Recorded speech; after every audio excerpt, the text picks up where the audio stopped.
And we are back again, Daniel. Podd avsnitt 7. Number 7.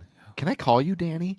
Ja, det I just är feel like okej. Daniel is so, when I say Daniel, it feels so proper. Det är ganska ordentligt och faktum är att det är ett hebreiskt ord. Okej. Dani på hebreiska betyder domare. Domare. Och L, vet du vad det betyder? L. Inte eld. E-L. God. Ja, det betyder Gud. Gud. Så Dani betyder Gud är min domare. Sweet. That, Och det you being är the ju- judger that you are. Det är ju ett motto i mitt liv alltså, att jag inte ska vara så styrd av vad andra tänker och tycker, utan att våga följa.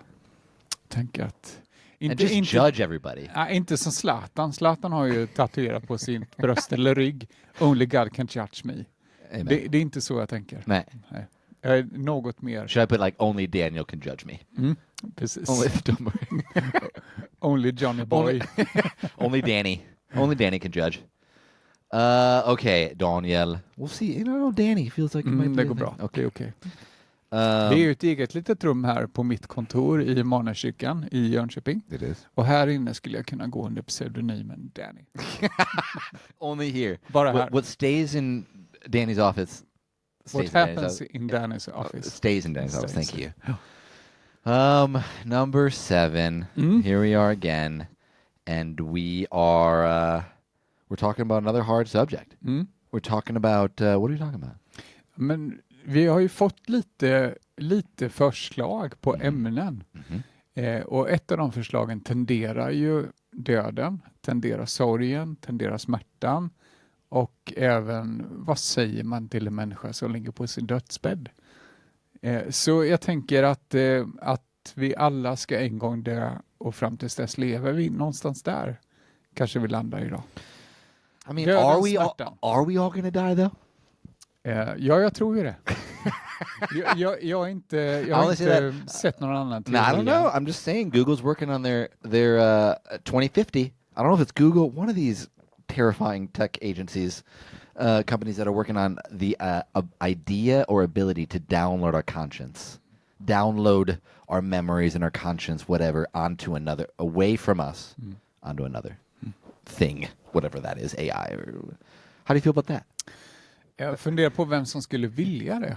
Vem som skulle vilja ha mig för evigt. Jag har svårt att tro att det är någon som vill det. Yeah, we say that. I think, we say that, but imagine that, having yourself without pain. I think the whole society is about how do we stay younger? How do we look younger?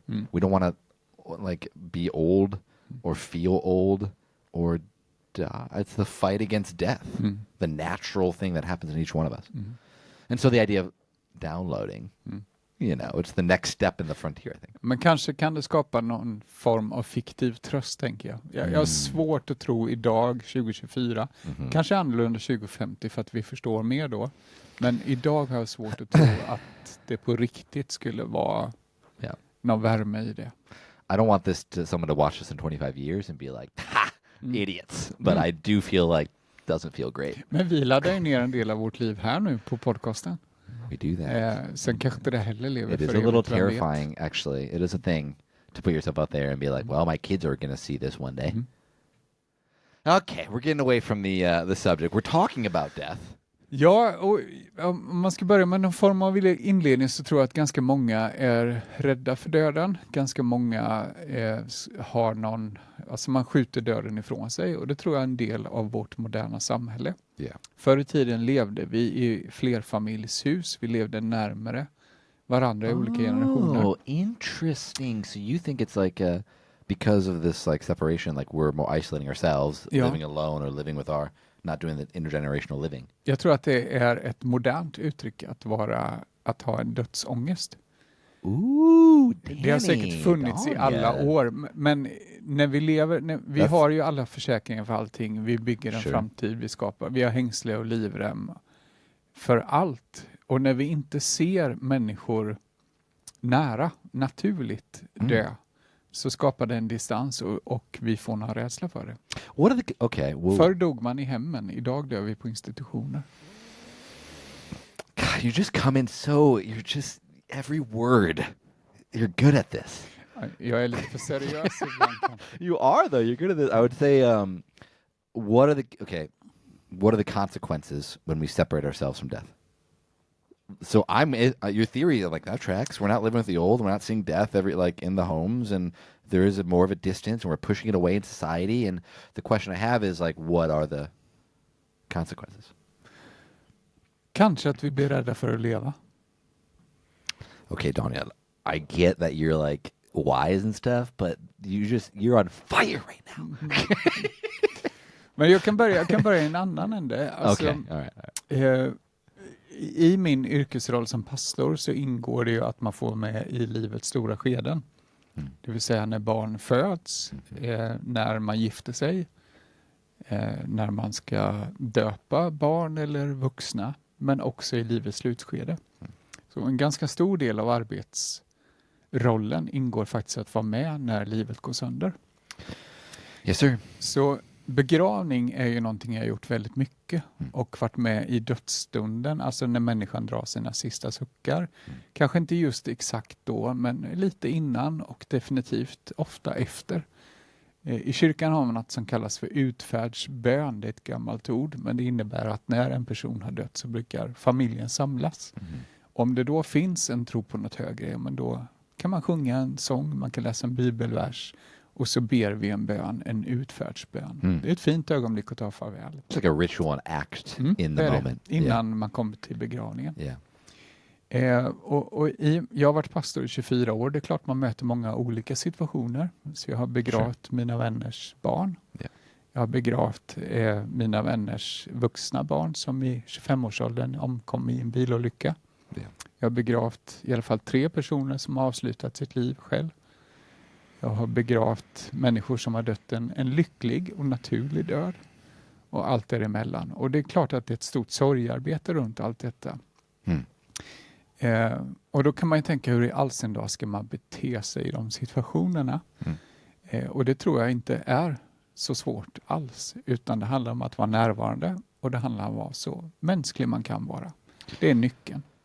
Yeah, you're all about showing up in the moments. Ja. Sometimes I say as a pastor, I think like 70% of the work is just like showing up. Ja. It's just the idea of like something happens and or the everyday you are just showing up.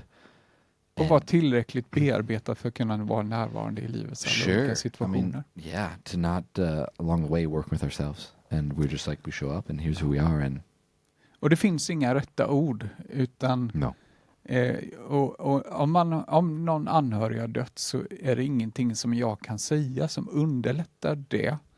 Däremot kan jag säga att jag deltar i sorg. Jag förstår att det är jobbigt. Jag finns här. Jag tror det räcker. Jag tror att de flesta har någon form av skräck över vad ska man säga. Det är inte viktigt alls. Nej. Utan det viktiga är att på något sätt visa att jag närvarar. And you feel like comfortable in that. You're like, ja, jag är faktiskt ganska bekväm med det. You're comfortable in that. Ja. I'm just going to show up and there's no krav on me to be this certain person. Nej, är det någon som har krav på sig i den situationen så tycker jag att det är Gud. Och det behöver inte jag ta ansvar för. No, sir. Men i våras, i maj, så dog min pappa. Min pappa han var bara 79 år så det var inte så gammalt. Men han har varit sjuk de senaste åren kan man säga. Och det har inte blivit bättre. Och jag tänker, vi har en god vän som vi jobbar ihop med som säger att vi ska vara personliga. Att det är viktigt för podden. Så jag tänker, nu är jag personlig. Och det är min story att berätta. För det är min pappa. Sure. Okay. Så undan för undan kan man säga att pappa monterades ner ifrån det han var. Min pappa var alltid väldigt glad, väldigt skrattig. Han hade handlingen som ett kärleksspråk. Han gjorde saker. Och när det togs ifrån honom så tycker jag att han slocknade bit för bit. Så för mig var det verkligen ingen överraskning att pappa dog. Jag var förberedd på det och jag förstod att det var sista julen vi firade tillsammans. Och vi hade en form av utfärdsbön kan man säga efter att pappa hade dött. Och vi var, och hela vår familj, eller vi syskon och mamma. Och hälsade på honom dagen efter och det jag minns ifrån det ögonblicket är framförallt pappas händer. De hade lagt händerna knutna ihop på täcket och en liten, några stycken blommor som han höll i. Det var jättefint. Men jag har min pappas händer. Mina händer är jättelika pappas. Did your family do that to make him look nice, or is it like some Nej, other det gör de som jobbar. Okay. Det var på ett särskilt boende han var då. Sista, för det funkade liksom inte hemma. Mamma har jobbat jättemycket med att få allt att funka. Hon har slitit ihjäl sig. Hon har varit fantastisk. Sure. Men till slut gick det inte. And you've got your papa's hands. Jag har pappas händer och min yngsta dotter har pappas händer. Och det där är en bild jag bär med mig. Inte av död, inte av smärta, utan av vila och frid, befrielse och händerna som går vidare. Sure. Så inte något nedladdat AI, Nej. intellekt, känsloliv, utan nej. Händerna lever vidare. Vi hade begravning i det lilla missionshuset där är jag uppvuxen och där mina föräldrar var med. Och kyrkan var full. Och men det var så här, nu är det ju min bild jag ger och jag är ju såklart oerhört färgad av att det var begravning för min pappa. Men det var ganska kontrollerad sorg och jag tycker den är ganska obehaglig. För det är precis som den väntar på något men tillåts inte få plats. You don't like that it's controlled. Nej, jag tycker om när sorgen får sin naturliga plats. Yeah. Inte när den är lite återhållen. Okay. You want it just to run out. Nu är vi här. Nu har vi tillfälle att sörja för allt som har blivit tokigt. Och för min pappa. Yeah. Låt oss göra det då. Så när vi kom till avskedet. Och avsked har man åtminstone ofta i frikyrkan. Jag vet faktiskt inte hur det är i statskyrkan. Men då brukar man få gå fram till båren eller kistan och ibland lägger man ner en blomma. Sure. Och man kan få stå där en liten stund. Och då hade jag valt ut några klassiska orkesterverk, alltså körverk. Okay.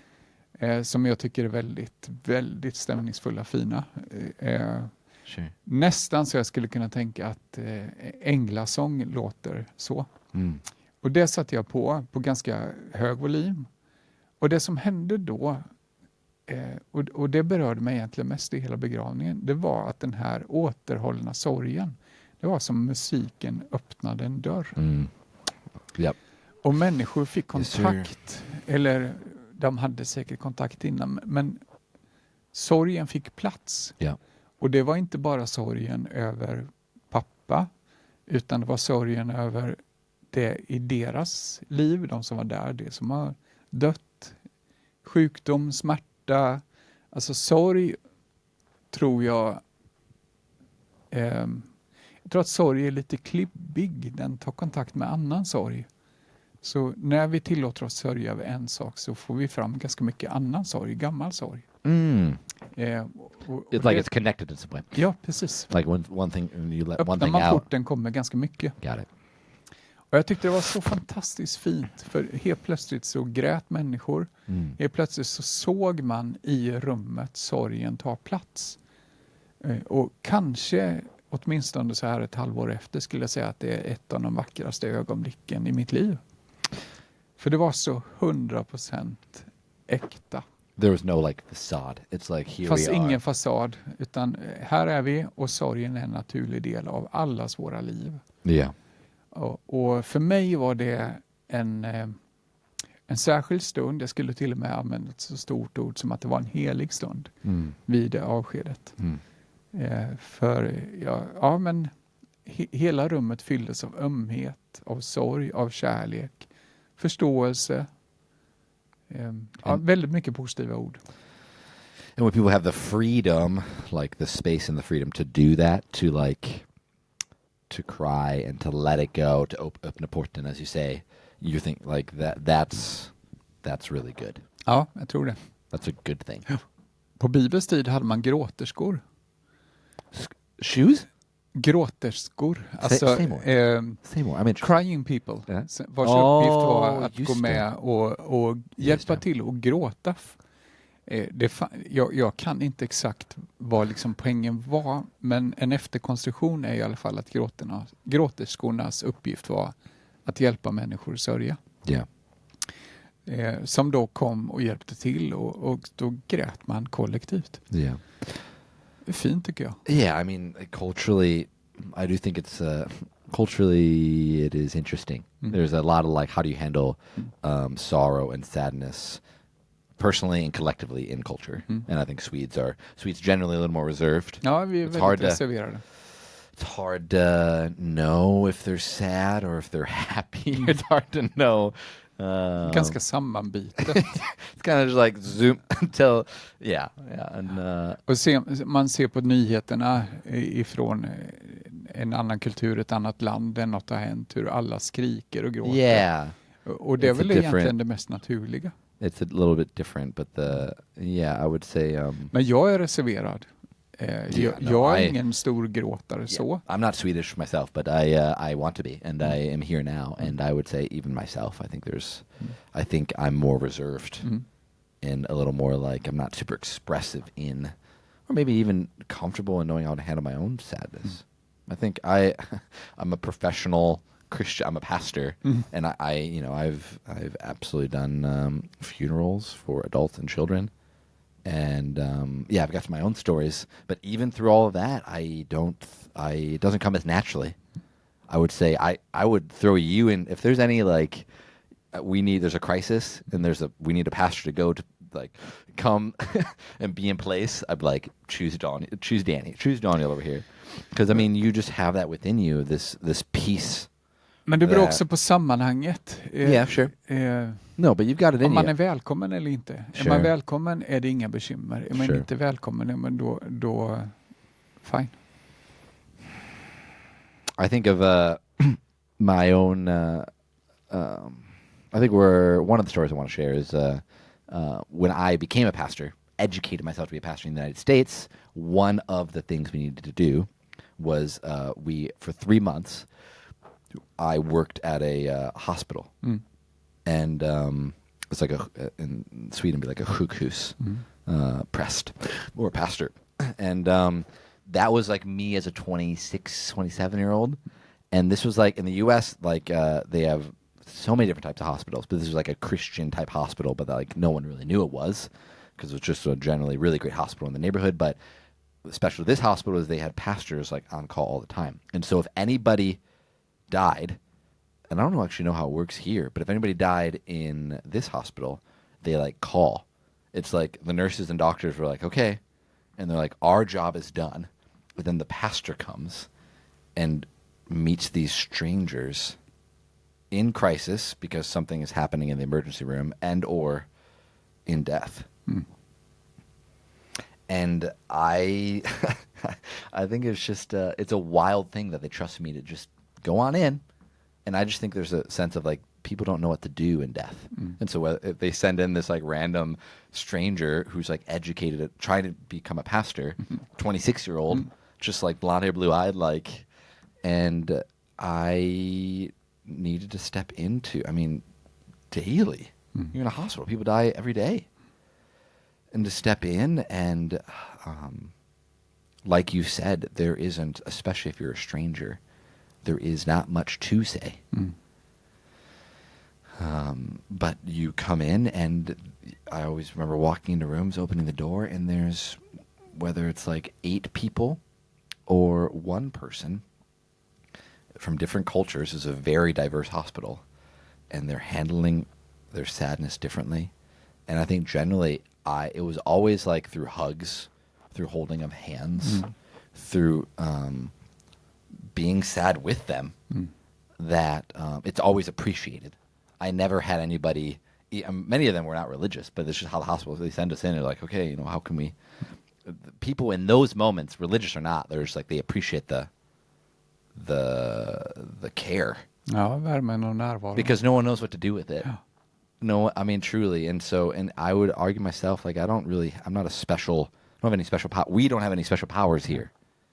It is simply that we are in a profession in which we're called to, in times of crisis and in times of death and sadness. And unknown. And I think I just remember after those 3 months being like, this was really good. Everybody should do this. I remember thinking, I was like, I don't have any special powers or like education or competence in this area. Man kan inte läsa sig till det, man måste gå dit och känna vad det är. And dare I say, I didn't feel like I got better at it. I think I became more comfortable in it. I became more comfortable day after day, just like opening doors to like people who are dead and their families. And not being afraid. I think the experience of it, and I don't think I wish anybody to have people die around them, but I think it is a fact of life in which we all die. And I think anybody listening has stories around like how they handled it, and they probably have stuff with like the things they carry with us. Ja, det är jag helt säker på att alla har mött det på något sätt. And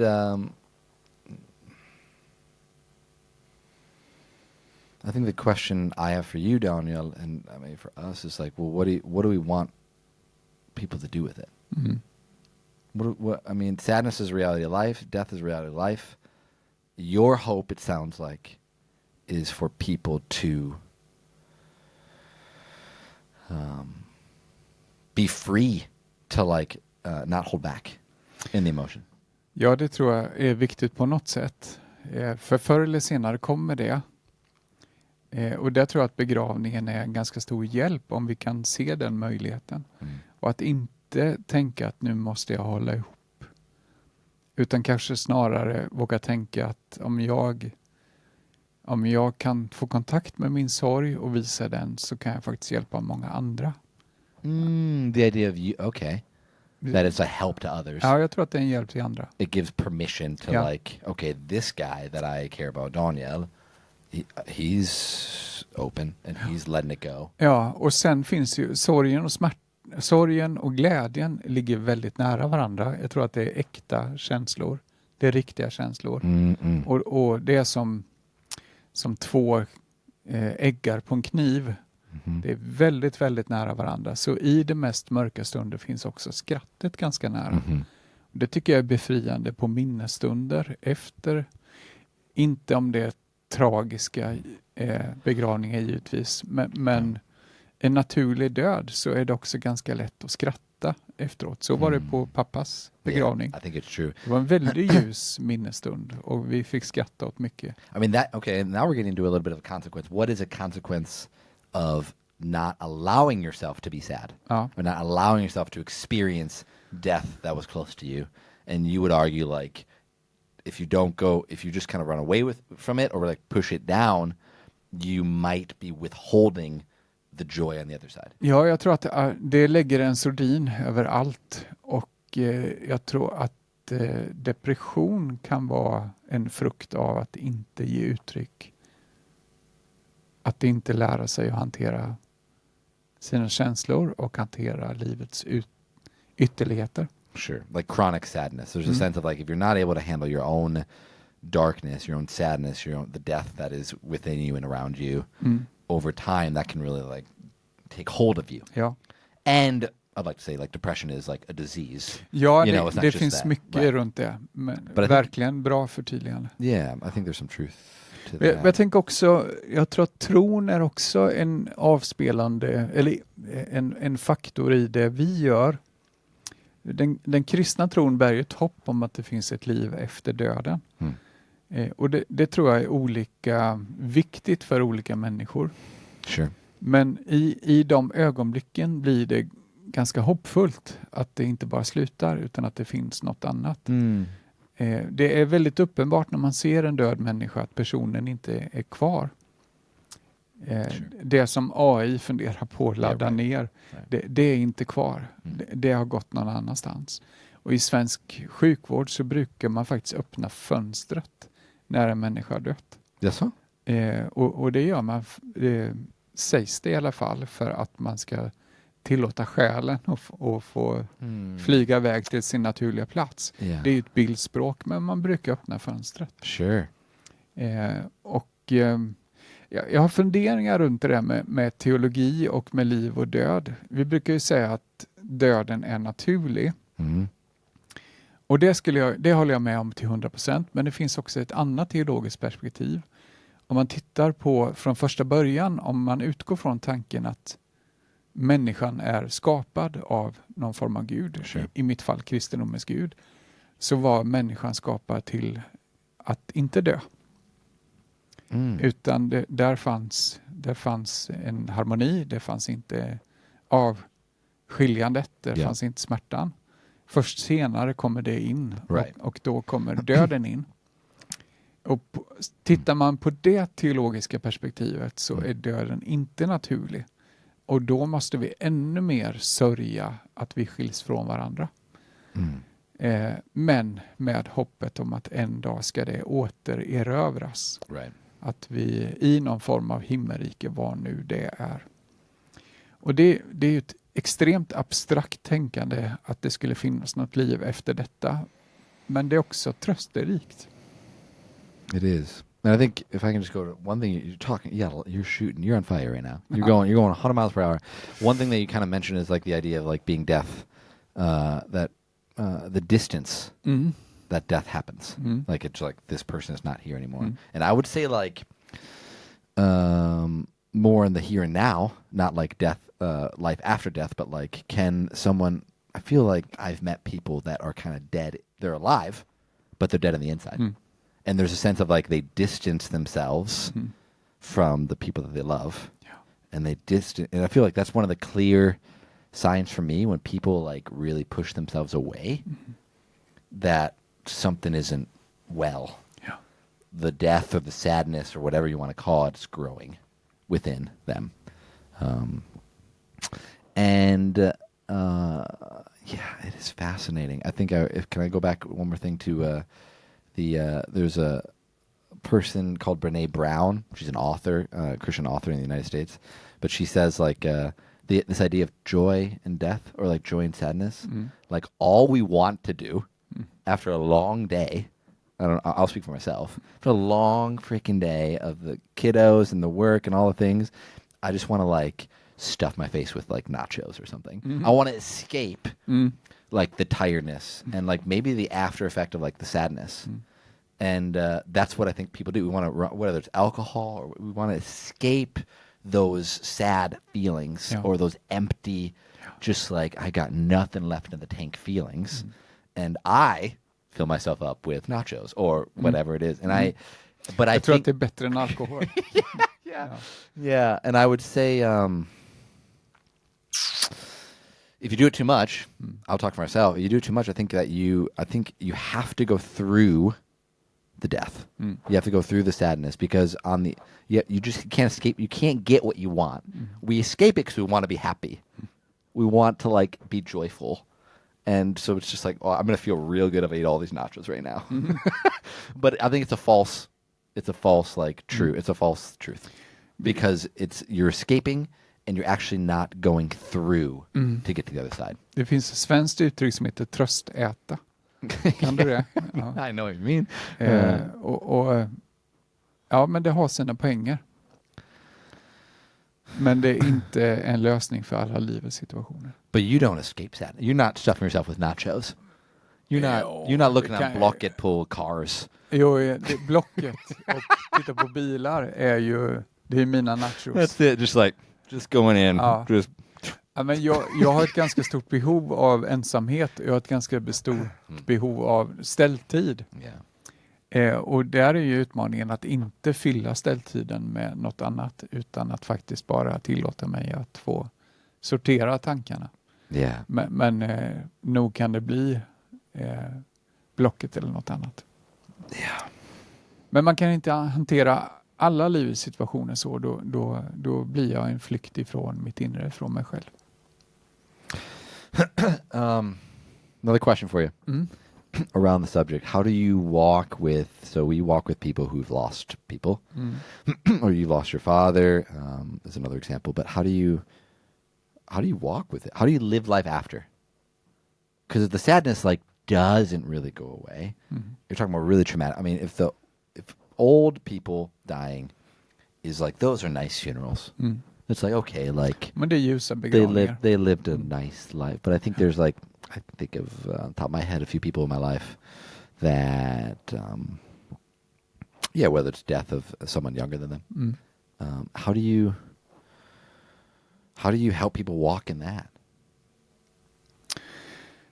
Jag tror att det finns människor som är väldigt bra på det, på att vara närvarande över lång tid.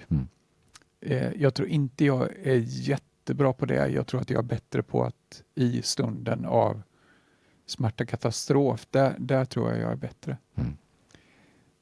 Jag tror att en hel del handlar om att kunna hjälpa till i det praktiska. Exempelvis bara åka hem med en paj.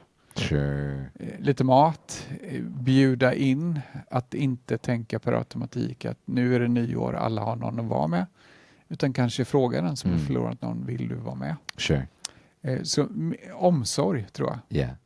It's like when we do meal trains. Ja. It's in the US. It's like classing if someone's born into the congregation or if someone dies, it's like a sudden, like a crisis type thing. People make like whole schedule, like 3 weeks. Ja. You got like lasagna coming to your door. Det är jättefint. It's great. Ja, It's att ni har ett ord för det. Yeah, meal Älskar trains. jag. It's a train of meals that are just coming from different people. It's great. Vad bra. It's kind of a fun word, meal trains. Ja, det är ett bra ord. Another example I have of that is like we call it blue Christmas. Those who have those who are like alone, and just like Christmas and New Year, what you talked about. It's like, all right, well, people don't have family. People don't have like during these moments of like celebration. The people are alone, and so how do you handle that? Yeah. And blue Christmas is like a church, like a gudstjänst that just kind of celebrates like and walks with people like this is a reality. And like we do it together, you know. It's like we're celebrating julafton for this moment together. Det är ett mycket bättre ord än jul för ensamma. Men det vill man inte gå på. Men Blue Christmas. Oh, this one's for me. Återigen ett vackert ord. Yeah. Christmas for those who are alone. Yeah, it's just like I'm gonna rather be alone. Ja, precis. I don't want to, but yeah, I don't know why. Blue Christmas, I think that's what it's called. Och sen tror jag också att våga prata om det, att våga ta upp. Men hur är det med dig nu när du har förlorat din nära anhörig? Och då kanske personen säger jag vill inte prata om det. Fine, då gör vi inte det. Yeah. Men att de vet att jag gärna lyssnar. Och återigen tror jag krampen över att man ska hitta rätt ord att säga hindrar oss från att fråga, hindrar oss från att prata. I mean, that's specifically like you don't want to ask too personal questions. Nej, you don't want to och say det something skulle jag wrong. vilja avslöja att det är inte viktigt. No. Snarare om du försöker komma på något klämkäckt och det värsta du kan säga är att Gud har någon mening med det här, ska du se. Yeah. Den måste man avliva. Den är förbjuden att uttala. Yeah. Det är förbjudet. Ja. That's forbidden. Men gör vad du kan. Du behöver inte vara vis. Du behöver inte ha alla orden. Utan fråga bara, lyssna. Yeah. Gråt med den som gråter. And people say like God has a purpose with Gud has a meaning with it because they don't want to. Yeah, I mean, but the reason is like what we're talking about is we don't feel comfortable with it. Yeah. We don't want to deal with it. But we know this person that we know they lost someone. They're coming our way. They're in our our workplace. It's like we don't really know what to do with it, so we just don't ask. Don't want to be uncomfortable, or we just like something good's coming. Men jag fattar intentionen att man vill ge någon tröst, men helt plötsligt blir jag sittandes med den frågan också. Jaha, vad hade Gud för mening med detta? Och har jag inte varit irriterad på Gud innan, men då kommer jag ju definitivt bli det då. Yeah, it's like just not true for the most part, probably. And it's not true when you say it, like God has a purpose with this. And like it doesn't help. It's just like, it just makes... Nej, det är bara... It's a lose-lose. Ja, det är ett försök att hjälpa som stjälper. Yeah. Däremot så kan jag tänka att det kan bli en mening och saker och ting. Men det får man erfara så i efterhand. Sure. Det är inget vi påtalar i förhand. You don't put it on someone else, I don't think. Så naturlig, varm, närvarande. Sure. Och vid en bädd med någon som är på väg att dra sina sista andetag. För ett år sedan var jag uppe på sjukhuset med en person som visste att nu dör jag snart.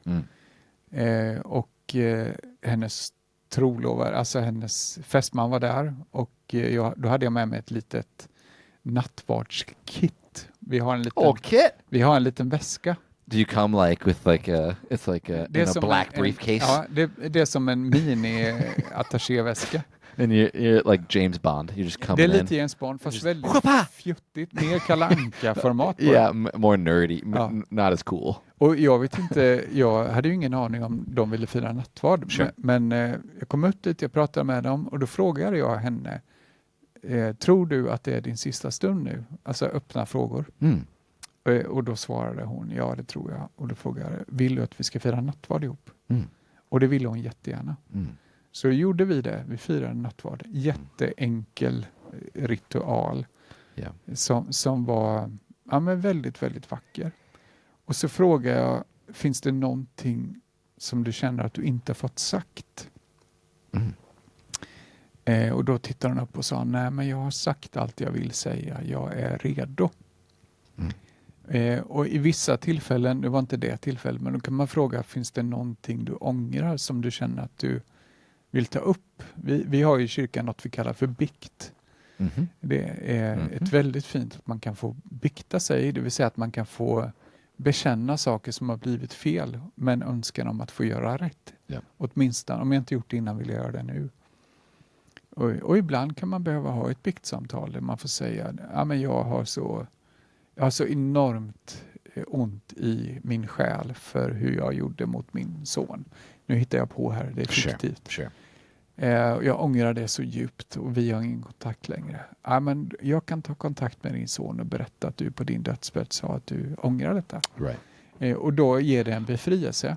Och sen kan jag ringa upp och säga, det här samtalet hade vi. Jag är ledsen att mamma inte kunde säga det till dig under tiden, men jag har en hälsning till dig. Det kan läka ganska mycket. Så vad säger man till en människa på en dödsbädd? Nej, men jag tänker man kan också, om de kan prata kan man ställa frågor. Yeah.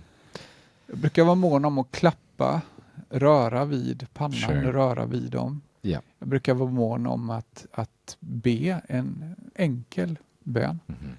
Och ibland läser jag psalm 23 från Psaltaren. Herren är min herde, mig skall inget fattas, och så vidare. Trygghet. Jag kanske sjunger någon sång som någon psalm som har ett gott budskap som har betydit mycket för dem. Sådana saker som skapar trygghet och som är på riktigt. And I think people, like, when they're in those moments or just really sick. I had a kid in the U.S. who was a teenager who had like cancer. And he was at like the world's best hospital in Chicago, Lurie's. And but he was like, I don't think he was not gonna make it. And to walk, just like how to, he was also a kid though. Just like play a video game. There's a sense of like the people that we meet, a lot of people on like very sick and they're on their way to death. I think it's there's not everyone comes to this, like, I think I just want to say that, like, it's not this the skies open up and you like have clear thoughts. It's like you just you can have some old people who are pretty sour, just like, get me out of this skin bag and get me out of here. Yeah. And then you get people who are really just like, man, the conversations I had with people in the hospital when I worked there, some of like most life-giving.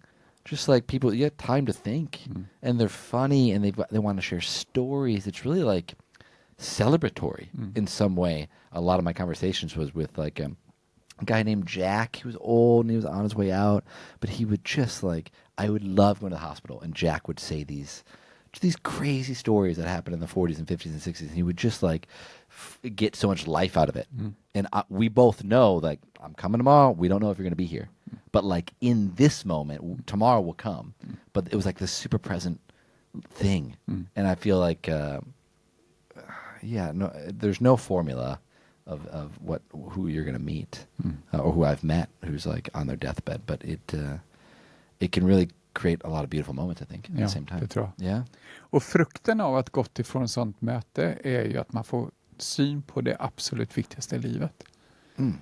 Så det har jag observerat hos mig själv, att alltid när jag har varit på utfärdsbön eller begravning så har jag ett ganska stort behov av att hålla om min fru och att krama mina barn. För att helt plötsligt få säga, men vi ska också en gång skiljas åt genom döden om inte annat. Och bara att få hålla om dem. Sure. För att jag ser att det är det viktigaste. I mean, yes, though. Good call. I would say like perspective is the word I would use. Ja. It gives perspective. Det gör det. I would say a very similar example of like all of our neighbors like don't really have kids anymore. Their kids have moved out, and they look into our crazy backyard of 3 little kids, and they're like, "Oh, like Newt, like enjoy that." And you're and I'm just like, like I just want to be like in your vex too. Like I want to be where you're at in life, and but I do like it helps give perspective of like I do have moments of like this is fleeting, this life. These kids are flying by. And then, you know, you just commented on my middle child. He's like, he's getting older. He's like, oh my God. And it flies by. And I would say like one thing that I'm thankful for this profession or being a pastor or in church, like the muscles we use over and over and these seeing people from all walks of life is like, it helps give perspective on what we have, on the life that is now. And it's so easy to freaking easy to miss it, especially if you get in like an isolated bubble where everyone's the same age and you're all doing the same thing and you're all got the same cars and you all this like homogenous way of being, and it's like I get that's comfortable and like it's easy, but man, that perspective that comes. Ja, men en annan del av det, du och jag hade ju en begravning tillsammans för ett par år sedan. Sure. Där vi begravde en ung tonåring som avslutar sitt liv. Och en frukt av det är ju att vi, tänker jag, är mycket noggrannare med att se alla ungdomar här. Yeah. Att se, för vi vet att bakom allt så finns det också en ganska stor psykisk ohälsa. Och vikten av att vi ser, vikten av att vi pratar, vikten av att vi skapar en atmosfär där man faktiskt vågar säga jag mår inte bra nu. Det är ju en ganska dyr, jag tror att vi var bra på det innan också. Men det är ju en frukt, man blir uppmärksam. Sure. 100%. Och det var ju en oerhört smärtsam begravning. Yeah. Yes, it was, and but it does give you perspective. And it helps you like see people. And know that people are, I mean, that's like, church, you know, we're doing some good things. One of the things is like it gives you perspective of like, man, life's not that bad, I guess. It's pretty good. And at the same time, the other side of it, like it is razor thin that it could go south or it could go bad. Ja.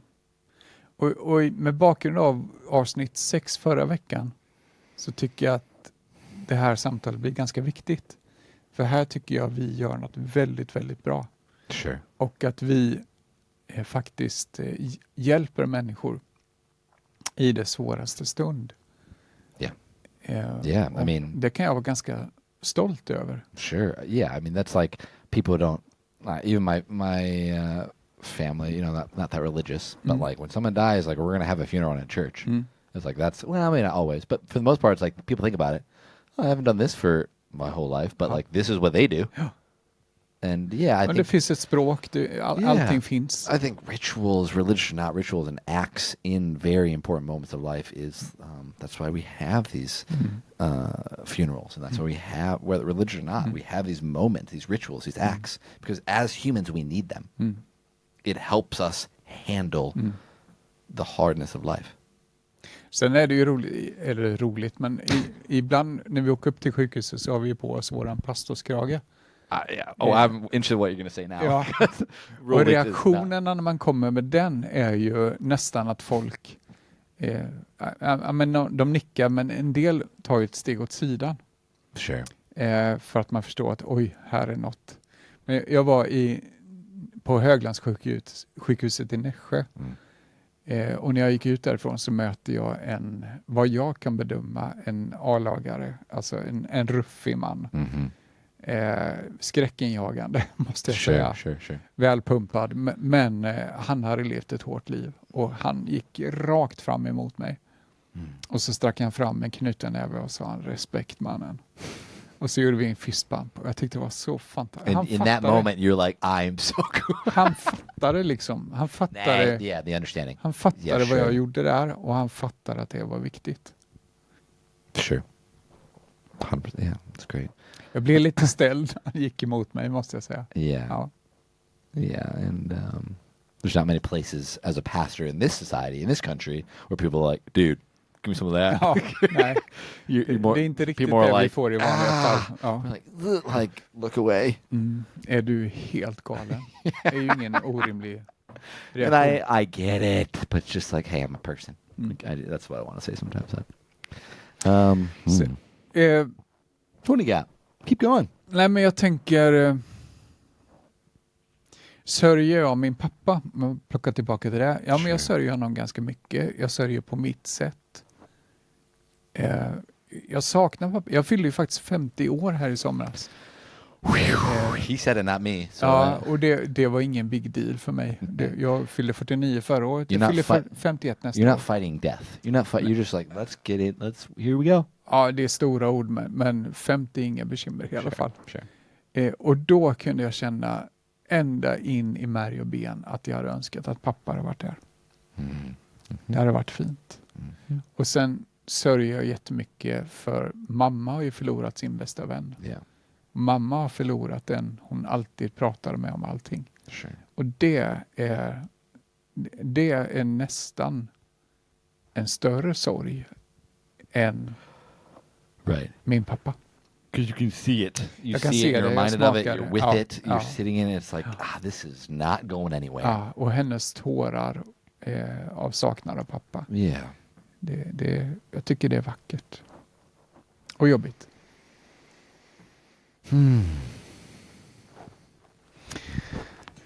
What you think? Jag tror vi har hållit på närmare 50 minuter nu. Och det kanske är Cool. så långt ett Long poddavsnitt max ska vara. Sounds good. I think that's good enough for today, bud. Appreciate you. Detsamma. Ska vi skicka med en liten... Ja, men jag tänker att jag skickar med en liten utmaning.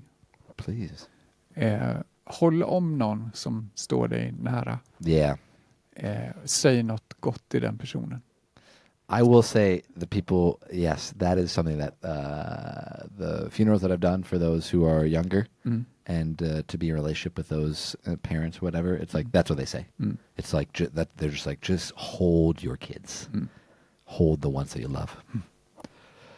Yeah, because life is fleeting, yeah? Thanks, Danny. Tack. Ha en fin vecka.